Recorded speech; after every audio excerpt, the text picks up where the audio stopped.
So how can you recover deleted videos from VLC on Android? So let me explain what is possible and how you could approach this. If it's your first time in here on Foxtecc, subscribe and we can get started. So of course, the VLC media player basically scans the device and the storage of your phone, and it's going to access all of the videos and files that it can. However, you're going to tap on the more option in the bottom right, tap on the settings, and there is one interesting option, which is the automatic rescan. And you can see that when this is enabled, it will automatically scan the device for new or deleted media at application startup, right?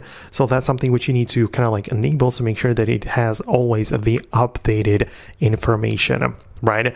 So since the VLC can access everything which I have stored locally, if I go in here and find some of the videos I have and hold down on it, tap on the delete like this, you can see that it is also going to disappear from the app right here.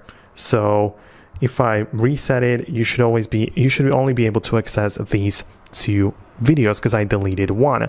So if you are in a situation like this, you can come back to the Files app like this and browse the trash folder, and you can see that this video which I just deleted is in the trash, and I can hold down on it and click on restore, and once the file is restored, it should reappear again inside of the VLC like this.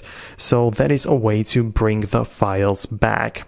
However, keep in mind that if I hold down on it like this and I tap on the delete button in here, it's going to be deleted permanently and forever, and in here we don't really have any trash folder. So it depends on how you deleted the file, but that's just currently how it works.